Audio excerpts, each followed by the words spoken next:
your flags up in the sky, in the sky. And wave side to side, side to side.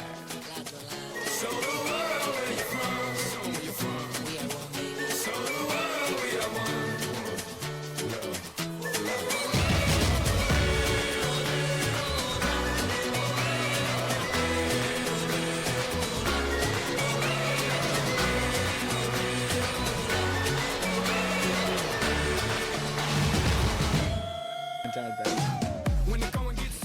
Molt bona tarda i benvinguts i benvingudes a un nou programa del Derbi. Avui és el programa número 9 d'aquesta segona temporada i en una setmana que ens ve a Montpont. Tenim un pont aquest divendres que celebrem moltíssim perquè així el Reca i jo podrem fer el que més ens agrada, que és no fer res. I bé, com de costum tinc el Reca al meu costat. Bona tarda, Reca. Bona tarda, sí. I volia comentar amb tu, primer de tot, quins plans tens per aquest pont? Bueno, per aquest pont anem a Girona, Sí. no és per veure el Girona-Madrid, que Bueno. ho vam intentar. S'ha de dir que potser podem veure'l perquè a Montilivi hi ha el monte aquell. Saps el que vull dir? Que És bona darrere idea, del camp. Li haurem de proposar a la resta d'amics, que jo crec que no els hi farà tanta gràcia anar a un descampar a veure el Girona a Madrid, però és una opció que existeix. Potser ens creuem un cèrvol per allà Sí, o un però parc veurem el partit senglar. gratis. Sí, això sí. I parlant-nos de fred també, perquè allà a També, Girona fa també. molt fred. Sí, té pinta que farà fresquito aquests dies. Però bé, ens anem a Girona el Reca i jo, aquesta vegada sense motius futbolístics aparents, ja veurem després com evoluciona la cosa. I, a més, també s'acosta l'època nadalenca, que també ens agrada molt aquí, i ara passem del pont a Nadal. Què tens preparat per Nadal? No m'esperava aquesta pregunta. Avui estem de tema social.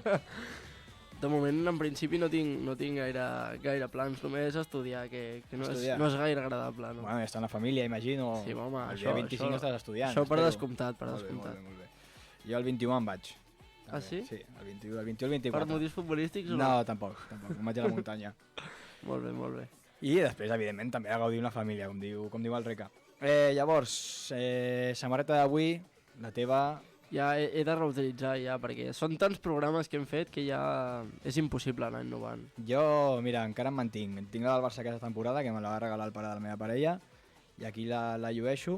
I també t'he de dir que a mi se m'acerca al final ja definitivament. És que és molt difícil, Perquè, no sé, que algú em regali, tiro aquí la sugerència, que algú em regali una samarreta, ja no em queden més. L'avi del Llopis, que L'avi del l'està Llopis, veient, sí. segurament... El meu avi, que ha utilitzat Twitch per veure el nostre programa, també, mira, amb ell faig reis per això, ja crec que Sí, no m'arribarà a temps. Bueno, Però bé, em queden samarretes, però diguéssim que per dignitat no me les posaré perquè són talla XS de niño i ja no... pensava que estaves parlant de colors que no et portaven gaire Sí, fons. bueno, també tinc una que no me la posaré, jo crec. Per respecte a un equip que hi ha darrere, vaig comprar la samarreta, quan vam anar a veure l'Europa Albacete, vaig comprar la samarreta de l'Europa.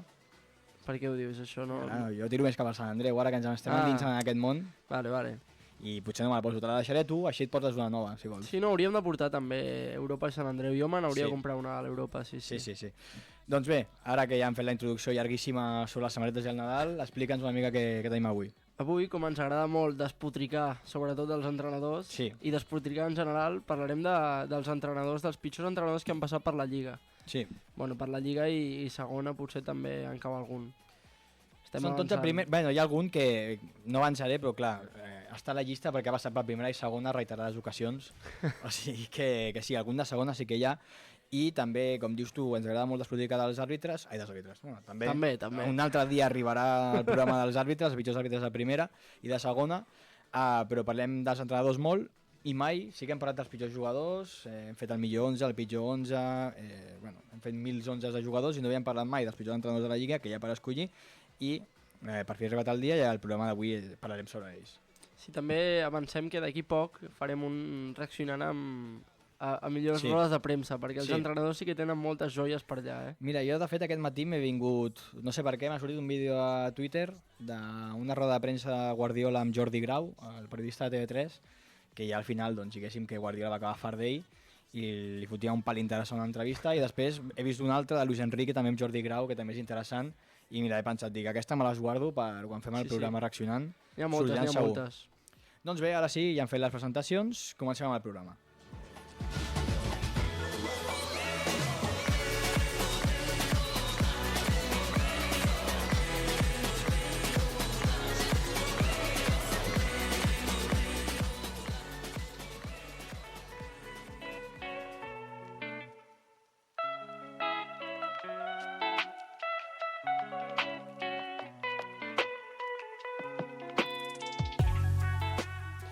Doncs bé, primer de tot, que no ho havíem dit, parlarem evidentment dels resultats de cada setmana i fins i tot d'ahir potser, dels nostres equips, del Barça i l'Espanyol. Si et sembla, comencem primer pel Barça, pel partit del cap de setmana, breument, que va ser un Barça 1, Les Palmes 2 a Montjuïc.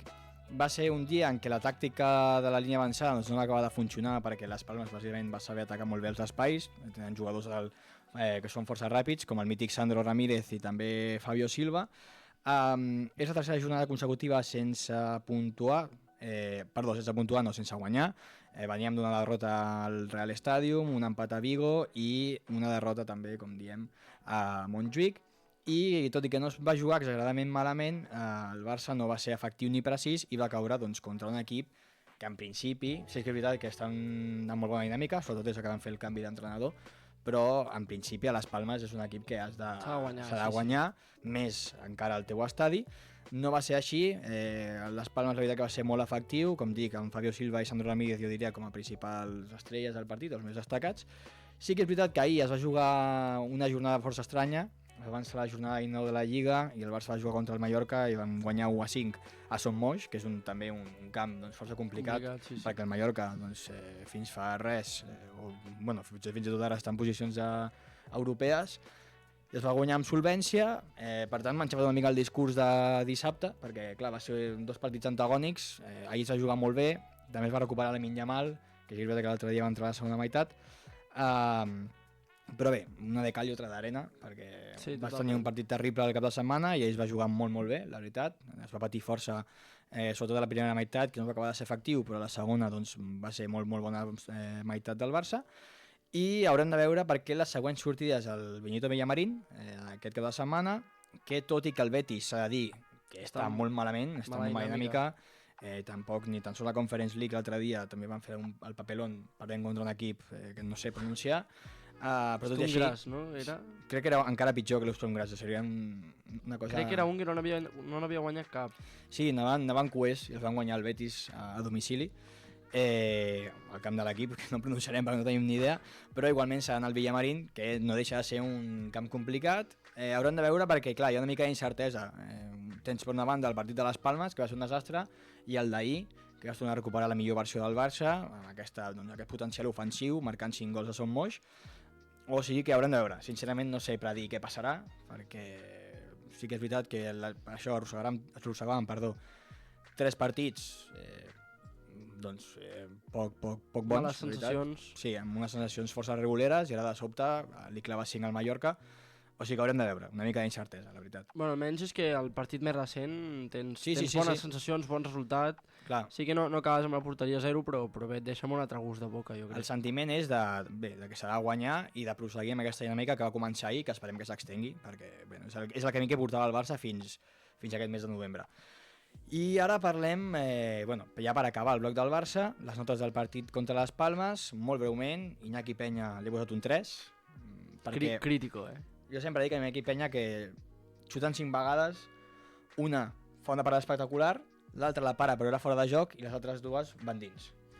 Llavors, l'altre dia quasi que el mateix, no sé quantes vegades va xutar les Palmes ara mateix, tampoc van ser un assedio de les Palmes, van tenir dues, la de Sandro Ramírez és un molt bon xut de Sandro, però potser pots fer alguna cosa més.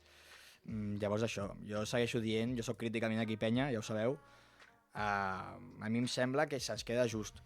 O sigui, que per un partit puntual et pot salvar, però que hi ha 3 mesos de competició amb ell, es fan durs. És difícil, sí. M'ha sortit avui un tuit, just que ho comentaves, al nivell d'Iñaki Peña, que si es basés el Barça en les aturades que fa quan hi ha fora de joc assistent, seria el millor porter del món. Sí, i tant. No, fora de joc les para totes, ja després quan són vàlides ja menys.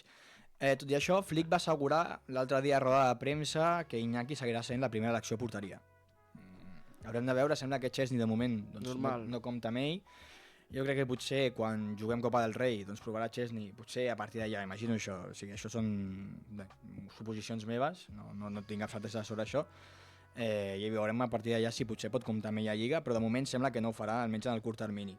A la línia defensiva, Koundé, tots un 4. Koundé 4, Cubarsí 4, Iñaki Martínez 4 i Gerard Martín, tot i que Valde va ser titular però va sortir, no sé, al quart d'hora el van haver de canviar lesionat, o almenys doncs, perquè estava atordit en aquell moment per un impacte amb Sandro Ramírez, precisament. Gerard Martín, que va ser qui va jugar 3/4 parts del partit, també un 4. I després al mig del camp, Pedri un 6, doncs bé, sent dels millors al mig del camp, però el partit doncs, va ser el que va ser i tampoc va brillar en accés. Gavi un 5, de moment sembla que no acaba d'arrencar del tot. Rafinha un altre dia el millor, amb un 8, igual que ahir, va ser el millor del partit i de moment ho està sent, tot i els mal resultats, estava sent el millor dels partits. Fermín, el mateix que Gavi, sembla que tampoc aquesta temporada acaba d'arrencar o d'estar al nivell de l'anterior i també li he posat un 5, el mateix que Pablo Torre, i Lewandowski un 4. Lewandowski un 4, que és estrany, perquè és el màxim golejador de l'equip, però precisament l'altre dia contra les Palmes va fer un partit terrorífic, va fallar un a l'últim minut, que el deixaven sol davant del porter i se li va quedar enrere la pilota i la va fallar, i l'altre dia no va estar encertat, la veritat, i per això un 4. Pel que fa al nivell de Fermín, home, jo sincerament és normal que estigui en aquesta dinàmica perquè la temporada passada jo crec que era algo fora de lo comú, o sigui, estava a un nivell, jo crec, inclús potser per sobre del que podria ser ell. Clar, no sabem tampoc el seu sostre, però... No, va ser una temporada d'irrupció. Llavors, clar, si ens guiem per la temporada passada, doncs el nivell fins l'actual, també és cert que jo crec que està comptant menys, perquè hi ha més gent al mig del camp que l'any passat, i Fermín l'any passat doncs, havia de sortir... Bueno, era bé, el canvi segur al minut 60 era Fermín. Aquest any està comptant menys, perquè també, com diem, hi ha menys gent al mig del camp, al mig del camp, però de moment sí que és cert que no acaba de funcionar com l'any passat. Haurem de veure com segueix, però de moment l'altre dia un 5. Ni fu ni fa, la veritat. Sembla bé. I ara, ja sí, deixem el bloc del Barça, ja hem parlat dels partits i entrem a, també una de cal i una d'arena. És el que no sé quina pesa més. És el que t'anava a comentar, que tu has dit que el Barça, el penúltim partit va anar molt malament, però l'últim molt bé. L'Espanyol, per altra banda, exacte. El cap de setmana molt bé contra el Celta, un partit molt sòlid en defensa i sortint a transitar com bàsicament el que ha de jugar l'Espanyol. De fet, va ser un partit amb molt poca possessió de l'Espanyol de pilota. O sigui, jo me'n recordo que l'Espanyol no va tenir pràcticament la pilota, però tot i així no van patir. O sigui, a mi ja m'està bé com a aficionat, jo tant de bo et dono la pilota i jo marco les 3 que tinc. Mentre guanyis així de sobrat, entre cometes, no va ser un partit tampoc fàcil, però guanyar 3-1, doncs tens certa tranquil·litat, ja ho firmaré tothom, jo crec. Sí, també es va veure bon nivell de Cardona, sobretot, que va entrar a titular, i a mi m'agradaria veure el trident aquest més sovint, entre Puado, Jofre i Cardona, que es vagin alternant les posicions, perquè jo crec que aporta molta més mobilitat i aporta molt més en joc que no pas Khedira o Vélez, que ja vam veure ahir que no rendeixen gaire bé, i jo crec que haurien de ser 3 fixes a la davantera de l'Espanyol, tant Cardona, Jofre i Puado. Creus que serà tirada titular Cardona contra el Getafe? Sí, jo crec que hauria de ser, i de fet també ahir donant-li la titularitat a Vélez deixes veure que Cardona ara mateix és el que comptarà, comptarà allà. Sí. Però bé, pel que fa al partit, molt bé, molta solvència en defensa, Cabrera recuperant el seu nivell, amb gol i assistència. I això, Cardona molt bé, aportant molta mobilitat i molta xispa, que això a l'Espanyol també ho necessitem. El mig del camp també força bé, Pol Lozano juntament amb Kral i Justin, que va entrar com a titular, i Justin també des de l'afició se li demana titularitat ja, perquè tot i ser del B va mostrar molta solidesa al partit. Sí que és veritat que ahir, per altra banda, és incomprensible ja. No podia ser tot bo a l'Espanyol i van perdre 2-0 contra el Barbastro.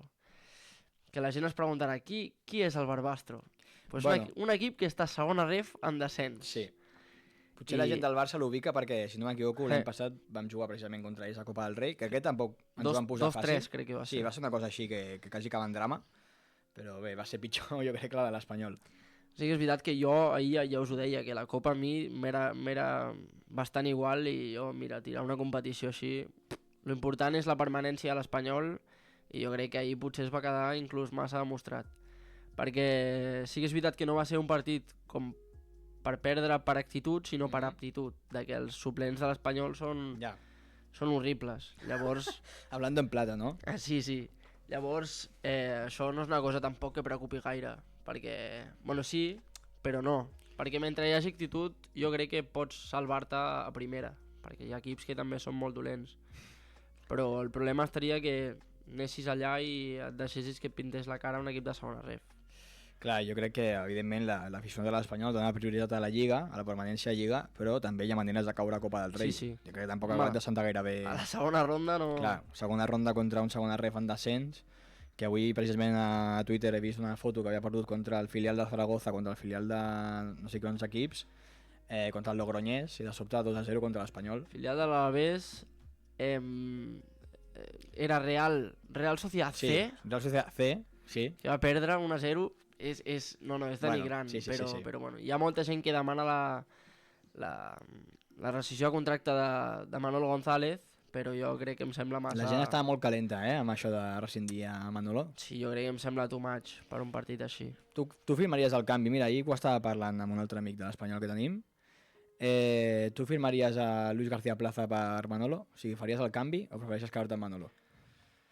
És molt bona pregunta, perquè Luis García Plaza sí que ha demostrat, Home, també molt. parlem de la destitució de Luis García Plaza, jo crec que s'entén encara menys que Sí. la hipotètica de Manolo. Sí, totalment. Haurem de veure l'Alavés on acaba amb tot això. Però clar, jo, Manolo, només pel sentiment de pertinença, d'espanyolisme i d'aquesta... Sí, de casa. Sí, de que veig que competirem la gran majoria de partits, jo em quedaria amb Manolo. Sí, tu eres soldado de Manolo. Sí. Ara, Fins a un límit. potser el cap de setmana vinent ens pinta la cara Getafe de Bordalàs i dic Tu creus que vingui Luis García Plaza, saps? Clar, tu creus que si espera Getafe hi ha risc real de ser destituït? És molt probable perquè veient el resultat d'ahir és molt probable. Sí, clar, és que això també afecta bastant, I avui també Sí. en contingut d'Espanyol I tant contingut. hi ha hagut la junta d'accionistes Sí. i hi ha hagut un vídeo que s'ha filtrat de Chen Yanseng, se suposa, Bueno, s'ha filtrat la penja de l'Espanyol a YouTube, està íntegro per si el voleu veure. però és un vídeo de no sé quants minuts on Chen Yanseng no mou les mans, no mou la cara i només mou el puny una vegada I crec durant que 5 ni segons. parpadeja. És un vídeo fet amb intel·ligència Sí, artificial de veritat. sense cap tipus de dubte i també alguns aficionats sospiten de que pot haver mort perquè Home, a veure... No, perquè és una suposició real, perquè A veure, explica. fa 3 anys que no se sap res d'ell, no va celebrar ni l'ascens ni res, no va haver-hi cap vídeo. Les inversions del seu grup estan baixant i el seu fill no volia invertir, en canvi ell sí, i no se sap res d'ell. Fa 2 anys que no ve a Barcelona. Estem parlant ja de màfies i un poco truculento ja això, És raro, tot plegat. Bueno, nosaltres deixem la incògnita allà i la gent que vulgui veure-ho, diem, al canal oficial de l'Espanyol a YouTube teniu el vídeo íntegre de... Se suposa que Chen parlant a l'afició sense moure un dit, de veritat és que és real que no mou un dit. Apàtic, sí. No mou un dit en 3 minuts de vídeo o més, no el tenim, però bé, igual el compartim a xarxes perquè el pugueu veure perquè no té pèrdua. Però bé, fins aquí deixem. I ja parlant de propietaris i entrenadors, ja enllacem amb el següent tema, que com he avançat a la introducció és bàsicament els pitjors entrenadors de la història de la Lliga. I abans, mira, avui que estic molt de preguntes, qui creus que és el pitjor entrenador de la història de l'Espanyol? O no de la història, però almenys que tu hagis vist. És que tots els que he apuntat jo tenen tela, però... Clar, jo tiro per la història recent. Ja sé què diràs. Digue'l. A tocant, no? Sí? Afirmatiu. Ramis, per mi, de lo pitjor que he vist, sincerament. Quant a joc, quant a resultats, tot plegat. A part perquè era segona, o sigui... Encaixat amb tanta mala dinàmica a segona, la resta han sigut a primera, però Ramis a segona. Qui més et ve a la ment? Els tinc tots apuntats. He posat Machín, La libreta? Abelardo, Clar. Ramis, Diego Martínez i Quique Sánchez Flores. Quique, que tu li tens una tirria especial a Quique. Home, és que jo me'n recordo, el Quique Sánchez Flores del Getafe era horrible, però és que el de l'Espanyol era encara pitjor. I va fer una roda de premsa, que li vaig agafar tirria allà, que va dir, quizás este equipo no da para más. Ja. I això no es pot dir en una temporada, o sigui, no... Els teus jugadors no et miren ja amb la mateixa No, cara. i tant, no hi ha manera de motivar l'equip després d'això. I al poc temps ja el van fer fora. De fet, avui també he llegit una altra notícia de Twitter, perquè em passo tot el dia allà. És millor informació allà i també on recopilem tuits per a les nostres xarxes. De fet, ha sortit un rumor de que el PSG es vol encarregar a Luis Enrique per mateix, perquè li dona palos als jugadors a les rodes de premsa i estan farts d'ell. Sí, però... I el líder de vestuario és Dembélé. Si el líder de vestuario és Dembélé, vamos mal. Això diu molt, vamos mal. sí. Però bé, tots són rumors, Haurem de veure com acaba, però bueno, té de verídic poca cosa, jo crec. Haurem de veure. I jo del Barça, ja que estàvem parlant d'això, em venen al cap 3. Tata Martino, Quique Setién i Ronald Koeman. Ronald Koeman te'l compro, i Tata Martino també, però... Quique Setién. Quique Setién, vaig veure una comparativa dels punts i tot això, tremendo infravalorat. Sí que és veritat que tenia Messi, És que tu... però... Perquè no et veies cada dia 90 minuts del Barça Quique Setién, que era un Barça que remenava la bola i no feia res més, Jo me'n recordo el partit de debut... Filosofia Barça, no? No, però fins a un extrem massa extrem. Jo me'n recordo el partit de debut, que crec que va ser un 1-0 contra el Granada, si quasi no em dormo veient el partit, va ser de miracle, I també... És que era una mica apàtic. És que era com Ramis, que era així un tio que no anaven bé les coses i estava ja així com una bleda, doncs el mateix. I donava una mica de ràbia. I Koeman, a part de perquè crec que com a gestor del grup era nefast, també, o sigui, sí que és veritat que li toca una època complicada al Barça, Molt complicada, època post-Messi... Sí, però també... Amb les maules que tenia l'equip... Sí, això no li treu ningú. Va portar Luc de Jong, l'única cosa que va fer, i tenia raó amb que era més perillós que Neymar a dins l'àrea. Això li comprem. Però també ho porto, com dius tu amb Quique, el tema de sortir a roda de premsa i despotricar de la gent que tens, perquè clar, després aixecar tu el vestuari amb això. I Tata Martino, perquè tenia un equip de la Parra, va agafar, desgraciadament, després de que Tito Vilanova entrés amb greus problemes de salut, va perdre la Lliga a l'última jornada del Camp Nou contra l'Atlético de Madrid.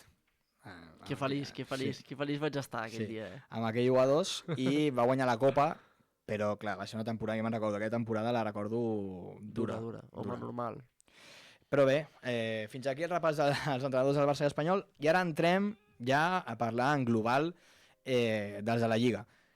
Qui creus que hi ha a la llista? Perquè el Reca no sap qui he portat. Un el saps perquè hem fet una mica de spoiler a les xarxes. El primer no tinc cap tipus de dubte que és Diego Alonso, però és que no pot fallar. El primer de la llista és ell. De fet, el primer que parlarem és ell. Don Diego Alonso. És que no podia fallar, no podia faltar. Doncs vinga, va. Anem a parlar primer de Diego Alonso, entrenador del Sevilla. De fet, pitjor entrenador de la història del Sevilla, o així... I de la Lliga et pots mullar també. Està complicat que algú el superi. Aquí el tenim, el nostre mite, Diego Alonso, un dels ídols del canal, i sabeu que per ser ídol del canal has de fer molts de mèrits per començar a ser ídol del canal. Això està bé, que aquest és molt bo. I llavors l'he posat el primer perquè d'aquest ja hem parlat. L'extensió, llavors em reservo les sorpreses pel final i d'aquest, però no està de més repassar els números d'autèntico escàndalo d'aquest home, Don Diego Alonso. Les estadístiques són 14,28% de victòries, 35% d'empats i 50% de derrotes. Sí, però explica el tant per cent de victòries perquè allà ve la teca. Va ser acomiadat fulminantment després de perdre per 0-3 precisament contra el Getafe al Sánchez Pizjuán el desembre de 2023. O sigui, ja d'aquí... aquest mes fa un any. Enhorabona, Diego Alonso, fa un any que ets ídol d'aquest canal. Amb l'equip, ja sabeu que la temporada passada al Sevilla va estar ballant amb el descens, amb Diego Alonso encara més, va estar fregant amb el descens. Va dirigir el Sevilla durant 14 partits, acumulant, com dic, 2 victòries, 5 empats i 7 derrotes, que ja de per si és un resultat poc favorable, no? 14 partits i la meitat derrotes, 5 empats, no et deixen gaire bon lloc, encara més quan les 2 victòries van ser a Copa del Rei contra el Quintanar i l'Atlético Astorga, que són equips que no són professionals. Diu molt això, Sí. Diego Alonso arriba en una època també bastant moguda al Sevilla, després de destituir a Lopetegui i després de destituir a Mendilibar, que aquesta també va ser una mica una decisió... Estil Luis García Plaza. Sí. Ja sabem que la directiva del Sevilla també és una que... Potser el programa de directives entra del Sevilla fàcilment, de cabeza. Es juguen a l'Europa League i comencen malament a Lliga i el fan fora. Recordem que Mendilibar guanya l'Europa League amb un equip d'autèntiques maules, amb un Sevilla amb els ànims pel terra, i després si no m'equivoco, l'any passat va guanyar la Conference amb l'Olympiacos. L'Olympiacos, sí, També sí. amb un equip d'autèntiques maules de llegendes de la Liga BBVA. Va guanyar la Conference i després de Diego Alonso va arribar a l'amic del Reca, Quique Sánchez Flores, que bé, també va durar poc, la veritat. Sí, sí. Perquè ara està García Pimienta, o sigui, Quique també va durar menys d'un any. Després d'entrenar el Sevilla, Diego Alonso va recalar al Panathinaikos. Y aquí vemos una caída libre en la carrera de Diego Alonso com a entrenador. Però encara té mèrit que un altre equip el fitxés, Sí, després de su... El Panathinaikos va veure que havia perdut la meitat dels partits i va dir este es mi hombre. I a la roda de premsa Diego Alonso, que és un tio força elegant, es va calentar i va dir para mí es una gran oportunidad empezar de cero. En Sevilla es verdad que no tuve buenos resultados. Bien, almenys el primer paso es admitirlo. Autocrític, sí, sí. Y una de las razones fue que no he podido trabajar ni entrenar. De hecho, el entrenador que me sucedió ganó el primer partido, això és veritat, perquè aquí que va arribar i va guanyar el primer partit, y después perdió 4 partidos seguidos porque tenía el mismo problema que yo. No podía entrenar. Com que no podia entrenar? Que es veu que deia que la directiva del Sevilla no li deixava treballar. Ah. Llavors, al Panathinaikos es veu que sí el deixaven treballar i 4 mesos després el van fer fora. Ah. O sigui que igual, Diego, que sí que és veritat que la directiva del Sevilla és la que és, això no ho treu ningú, però potser també tu tens Algú de part, alguna tara, de culpa, Vull no? dir, Sí, sí. Alguna cosa potser no va bé. No va bé. I ara, evidentment, està sense equip, Diego Alonso. Que bé, ara que està sense equip el convidem a fer una entrevista aquí al programa. Té temps lliure, pot venir aquí a parlar amb nosaltres, que nosaltres estarem encantats. Li proposarem, a veure si tenim resposta. I ara seguim amb el següent, que és Gary Neville. Gary Neville, al València, no sé si te'n recordaràs d'això. Gary Neville, que és una història com firma de Peter Lim. Bueno, és No? que Una altra. la gran Una majoria altra. de... Sí, parlem de propietaris. Sí, sí. Llavors, Gary Neville arriba al València substituint a Nuno Espíritu Santo, que és l'actual entrenador del Nottingham Forest, és a dir, un tio que és un bon entrenador, ha continuat fent carrera, està dels I Wolves. molt bona persona, eh? Sí. Va sortir l'altre dia un vídeo... Sí? Sí, sí, molt bona persona. Doncs mira, ha continuat fent carrera, ara està a la Premier amb el Nottingham Forest, com dic, i Gary Neville, que és un lateral dret, llegendari del United, de la selecció anglesa, era amic de Peter Lim, és amic de Peter Lim, ens consta, i eren propietaris del Salford City, també del futbol anglès. En aquell moment, Gary Neville formava part de l'equip tècnic de la selecció anglesa i era comentarista a Sky Sports, com ara, que ara és comentarista a Sky Sports, junt amb Carragher, Titi Henry, Michael Richards, etc. Hi ha un munt de jugadors que són comentaristes a Sky Sports, i era columnista a The Telegraph, que és un diari anglès. Llavors, diguéssim, que experiència com a entrenador Poca. no hi havia. Com No la hi meva, havia. sí, sí. Sí. No, menys, perquè ell no havia... O sigui, tu almenys entrenes algun equip, ell ni això. El seu germà, Phil Neville, era part del cos tècnic de Nuno i quan va arribar Gary, evidentment, es va quedar i era com el segon entrenador. O sigui, estaven ells dos de primer i de segon entrenador. Va dirigir el conjunt valencià durant 29 partits, que s'ha de dir que Peter Lim li va donar marge, 29 partits. Home, sí. No són pocs, Si és gairebé una temporada. si eren amics es nota la confiança, eh? I llavors, aquí estan les estadístiques, 10 partits guanyats, 7 empatats i 11 perduts. Bueno, m'esperava pitjor, eh? Sí, bueno, són Clar, millors números que Diego Alonso. Clar, és que tenim No, el... és que és el pitjor de lluny. Jo crec que Diego Alonso és molt difícil de superar. El seu primer partit de càrrec de l'equip va ser una eliminatòria fase de grups de Champions contra l'Olímpic de Lyon, que va perdre per 0-2 i va caure a Europa League. Quina temporada va ser això amb el Això València? és la 15-16. 15-16. La 15-16. Cauen a Europa League i es elimina l'Atlètic Club. I anys més tard, com sempre, va declarar en un podcast que ell no volia ser entrenador al moment, que havia rebutjat el Newcastle, la posició d'entrenador del Newcastle, i que va venir al València com un favor a Peter, que era el seu amic. I va declarar també que es va sentir superat en tots els sentits quan era entrenador del València, perquè va jugar 3 vegades contra l'Atleti de Bilbao, que en aquell moment tenia Ernesto Valverde com a entrenador, poca cosa, i que el va sorprendre perquè va jugar amb un sistema diferent del que pensava que utilitzaria, que a més va canviar el sistema durant el partit i que ell estava allà a la banda i no era capaç de respondre. O sigui, no era capaç d'entendre el joc des de la banda. Home, doncs molt difícil, eh? Llavors ser entrenador, si no entens... Clar, diu que estava a la banda i que no entenia res del que estava passant, que Ernesto Valverde li va anar una tàctica, després li va canviar i no s'entrava ni de mitja, i que es va sentir superadíssim per Valverde, que clar, Valverde no és un qualsevol, sí. és un tio que treballa molt bé la tàctica, i clar, ve Gary Neville sense haver entrenat ni a un juvenil, i no entenia res. Després, a sobre, va jugar contra Simeone, també, home, per un tio que no és entrenador, problemes, perquè diu que també literalment va sentir que el colpejaven per tot arreu, perquè, clar, Simeone és un tio molt calent, Treballat, sí. perquè va sentir suport en la seva tàctica, la seva intimidació i els seus gestos.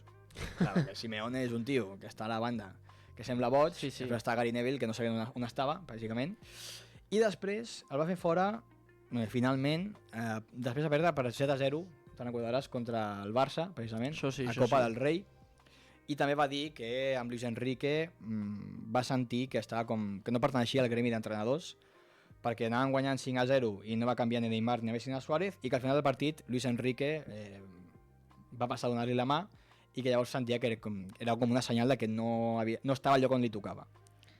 Home, també autocrític, no? Però sí que Sí. és veritat que sobta que un home que hagi sigut tan bo, perquè ha estat molt al nivell Gary Neville, que no tingui ni idea de tàctica com a entrenador. Perquè vull Sí. dir, si tu has jugat al nivell, com a mínim has de saber nocions bàsiques. Sí, has sí, de sí, tenir nocions bàsiques o pots imitar coses que feies tu al teu equip.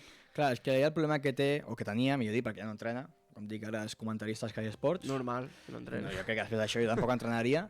De fet, va dir que va estar amb una mena de pressió després del seu treball al València, perquè no va sortir gaire ben parat.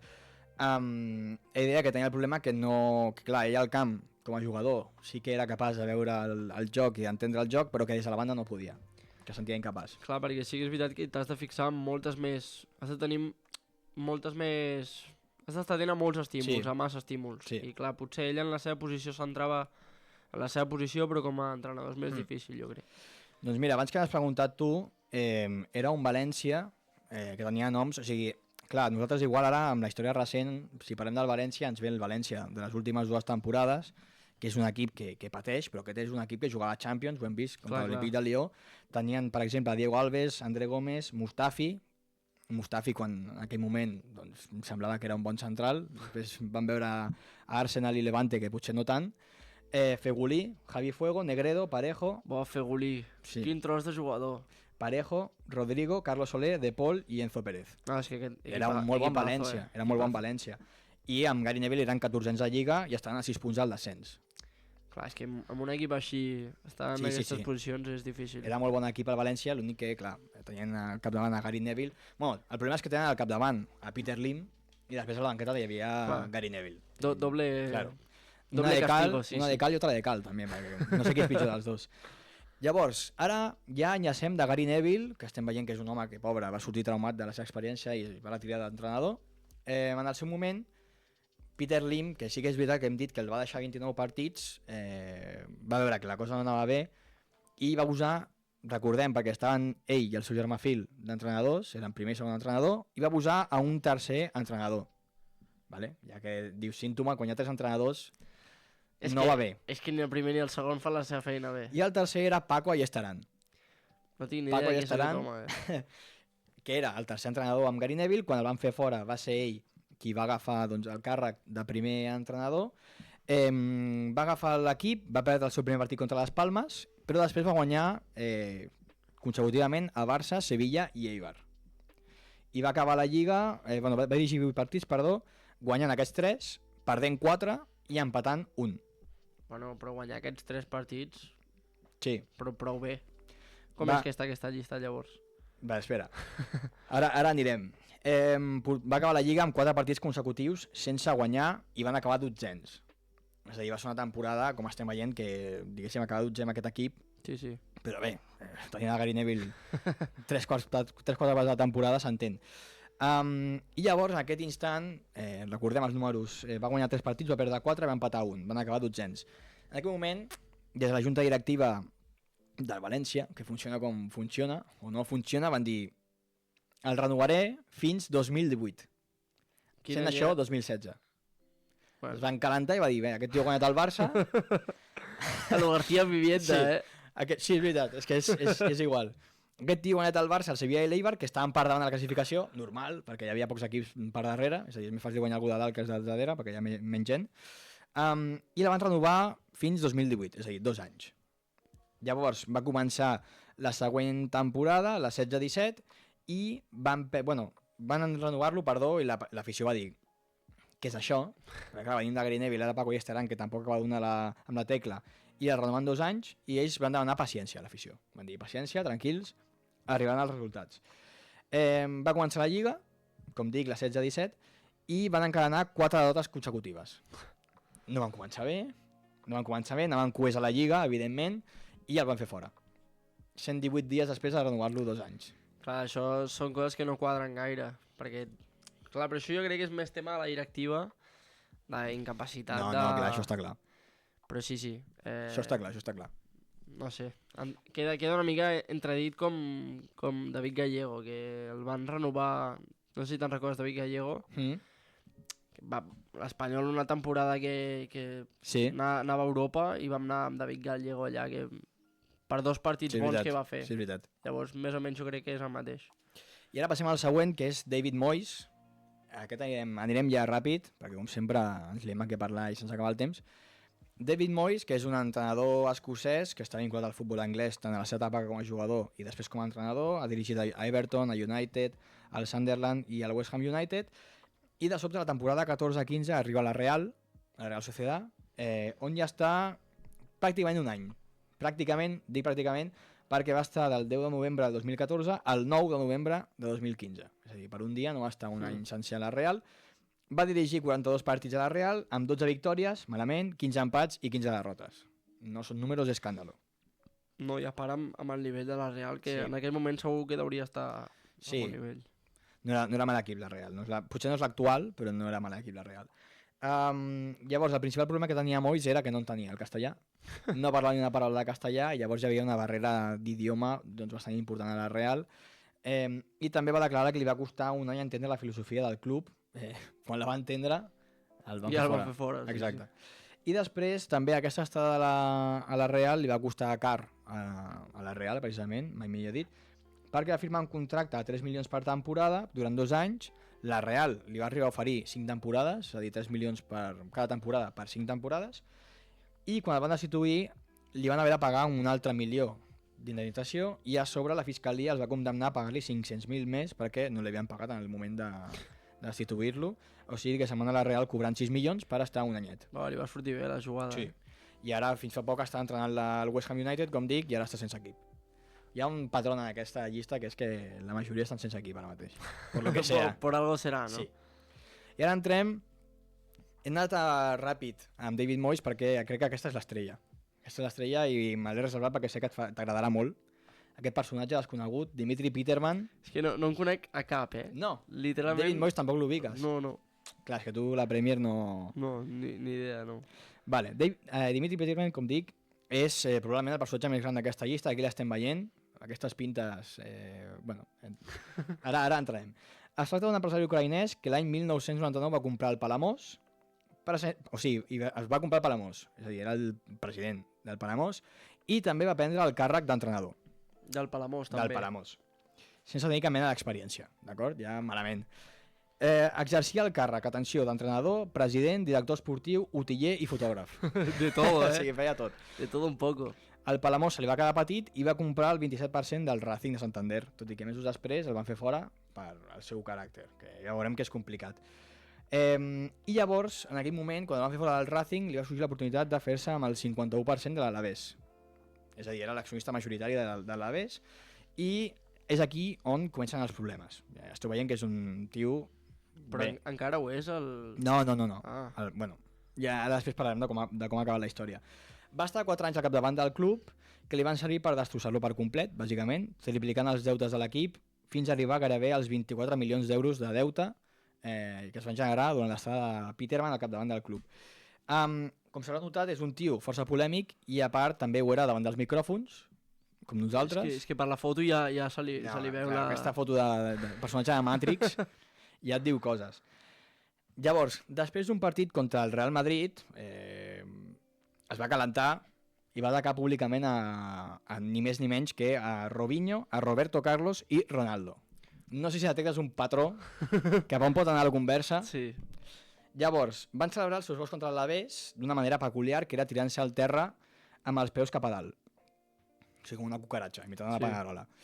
Llavors, a Peterman això no li va fer gens de gràcia i va anar a la roda de premsa i es va calentar, com dic, i diu Això són cometes de Peterman, d'acord? No, aquí no reproduïm els seus comentaris, és a dir, no ens semblen bé, però va dir, ahora cualquiera viene de la jungla y se pone una camiseta de fútbol. Funadíssim, I va afegir, són unos payasos. Vaya tela, tu. Com pots dir això a una roda de premsa? Sí, sí. No acaba aquí la cosa, No, No acaba aquí la cosa, ja es més. va calentar més aquella roda de No, premsa. aquesta roda de premsa aquí, sí que acaba aquí, però dic, les aventures de Peterman por l'Alavés no acaben aquí, però sí que és veritat que ja esteu veient una mica el caràcter d'aquest tio. Com va fer el Palamós, a l'Alavés també exercia diverses funcions i en concret s'asseia a la banqueta de suplents al costat de l'entrenador. És a dir, durant els partits, Peterman, com esteu veient aquí a la fotografia, estava a la banqueta, al costat de l'entrenador, i com ell no podia estar allà perquè era el president i tampoc tenia títol d'entrenador, s'inscrivia, com feia el Palamós, com a utiller i fotògraf, per poder estar a peu de camp. Llavors, ell mateix explicava, comentava a l'entrenador com dirigia el partit i quan no estaven d'acord en alguna cosa, decidia ell. Ah, molt bé. O sigui, bàsicament era l'entrenador. Sí, però sense el nivell de... Exacte. Sense tenir títol ni Sense tenir ni idea d'entrenar. experiència Era ni res. l'entrenador, bueno, posava els diners i llavors era l'entrenador perquè ell ho decidia.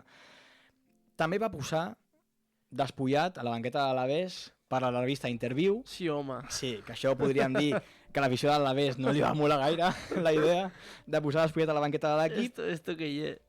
I després, doncs, no es posava gaire en l'afició, saltava sorpresa, Sí.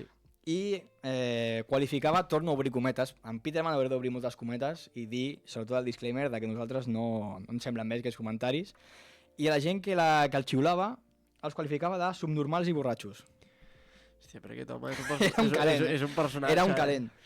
I llavors també va protagonitzar un enfrontament que aquí ja sí que ni reproduiré les paraules, diré només una part perquè l'altra no es pot dir, te deixaré llegir a tu, Reca, i la resta, bueno, us imagineu. Es va enfrontar ja no només amb el jugador rival, sinó també amb els seus jugadors, en concret amb Lluís Carreras, que també és un jugador que ha passat pel Barça. Que ell, Lluís Carreras, va declarar una roda de premsa que diu: el presidente Peterman sé en mis muertos, ja m'imagineu que va enmig, Sí. y llegó a decirme que, mira, llegeixo tu, Reca, això d'aquí, Hola, tu. que ojalá sus hijos se, no sé Tu, què, això és molt a fort. los míos. Vull dir, era un tio... És fort. Sí. Molt calent, massa calent aquest home. O sigui, aquest no tocava gaire. I llavors, això ho va dir Carreras a una roda de premsa pública, evidentment, i va ser despedit de manera improcedent i la fiscalia va imputar a Peterman per això, però vamos, que va declarar contra ell i se la troba de sobre. Llavors, amb tot això, l'abril d'aquest any tenia un judici per apropiació indeguda dels fons de l'Alavés i no es va presentar el judici al·legant una operació de genoll. I llavors, ara mateix, això avui en dia, està declarat en rebeldia i té un ordre de busca i captura internacional. Sí o no? Sí, sí. Que fort. Quanta calle, Peterman, No, és una locura, aquesta història. Bueno, i això, i es va marxar... És fort, Molt fort. Es va marxar del club deixant un deute de 24 milions d'euros i ara mateix està en busca i captura. Això quin any va ser? Això La temporada més o menys? crec que va ser l'any 2004, si no m'equivoco. 2004. I des d'allà no... O sigui, si el tenia localitzat, l'únic que aquest any estava citat a declarar, tenia un judici, vale. l'abril d'aquest any tenia un judici i des d'aleshores està desaparegut. Vale. Bueno, en busca i captura, bàsicament. I acabarem Tela, molt breument amb els dos últims, que són Tony Adams, al Granada. que Després no- t'ensenyaré un vídeo que no- reconeixeràs a Tony Adams, No en conec a cap, és fort, que és un llançador de defensa de l'Arsenal i de la selecció anglesa que l'any 2017 arriba a la banqueta de la Granada després, atenció, una mica com Gary Neville, d'entrenar al FK Kavala d'Azerbaijan per després ser secretari tècnic del Chongqing Liangjiang Athletic de la Lliga Xinesa, que era propietat de l'empresa Wuhan DDMC, que ell era vicepresident d'aquesta empresa. per lo que sea. Llavors, abans de tot això havia sigut entrenador del Portsmouth amb 9 derrotes, 6 empats i 2 victòries. Llavors diguéssim que la seva carrera... Diego Alonso, Sí. La seva carrera d'entrenador pues, no donava mèrits per arribar al Granada, un equip de primera divisió espanyola, en aquell moment. Llavors, aquesta empresa, l'any 2016, va comprar el Granada i va col·locar a Tony Adams d'entrenador. El mateix, Fàcil. mateix patró Fàcil. que la resta. Sí, esteu veient que hi ha uns quants que segueixen aquest patró i no acaba bé. 7 partits, 7 derrotes, Pleno. pleno, 3 gols a favor i 19 en contra. O sigui, que els partits que has perdut, els has perdut per bastant, a sobre. A més, el Granada de Tony Adams es coneixia com el Granada de la ONU, perquè van fitxar a 23 jugadors, que no són pocs, I tots eren... Tenien 34 en plantilla i tenien 22 nacionalitats diferents a l'equip. Que també, igual que li va passar a David Moyes, hi havia un problema, una barrera lingüística a l'equip difícil de resoldre. Normal, i més amb 22 jugadors de I fora, de diferents llocs. I a sobre, no sorpresa, va ser el primer equip en disputar un partit amb 11 nacionalitats diferents a la història de la Lliga.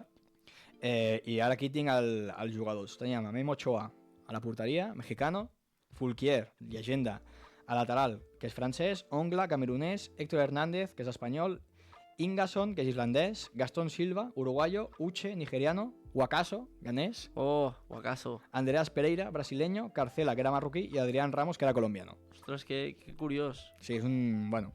Pleno de nacionalidades. Exótico, sí. Carisma, I bé, el van fer fora, evidentment. Després de 7 derrotes consecutives, el van fer fora Tony Adams, que normal. des d'aleshores també, com tots, no Està té sense equip. equip, normal. Sorpresa per ningú, jo crec. I acabem amb l'últim, que si no coneixies els altres, aquest tampoc, que és Oleg Romantsev, que aquest és un bonus track. O sigui, no es pot qualificar com a pitjor entrenador de la Lliga, i ara veureu per què, que és un entrenador que va estar al Deportivo La Coruña, està entre cometes. És un entrenador rus, com el seu nom doncs, ja et deixa imaginar, que és un llegendari entrenador de la selecció russa i de l'Spartak de Moscou, on ha fet pràcticament tota la seva carrera.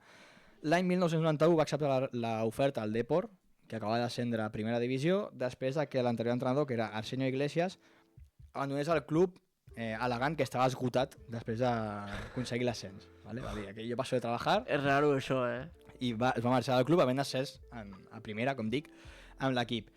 Llavors, l'Endoiro, que és el president era el president del club, va apostar fort i va decidir portar a Oleg, que com diem era un tio que acabava de portar l'Spartak de Moscou a semifinals de la Copa d'Europa i era seleccionador rus. És a dir, era un tio doncs, que al seu país era força conegut i és força reconegut.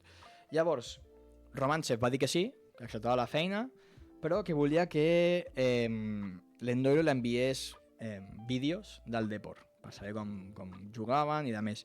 Llavors van confirmar el seu fitxatge i 2 dies després Oleg va dir que mira, que s'ho havia pensat bé i que no venia. Sèrio? Sí. Hola. Que no, que passava de movides literalmente, que no venia. Va dir, hòstia, aquests són unes maules. Sí, va dir. I l'Endoiro va dir, no sé qué ha visto en los vídeos, pero creo que es asustado.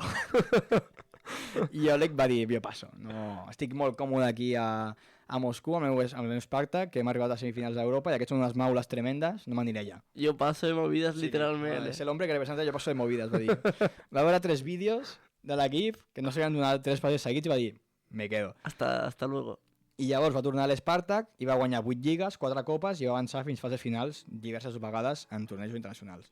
Sí, tenia nivell. És un tio potent i el seu país és molt reconegut, a Rússia és molt reconegut, i de sobte li va rebre l'oferta del Depor, va dir molt bé, però quan va veure que l'equip era un desastre complet, va dir jo passo. Normal, I em quedo aquí. Comprensible.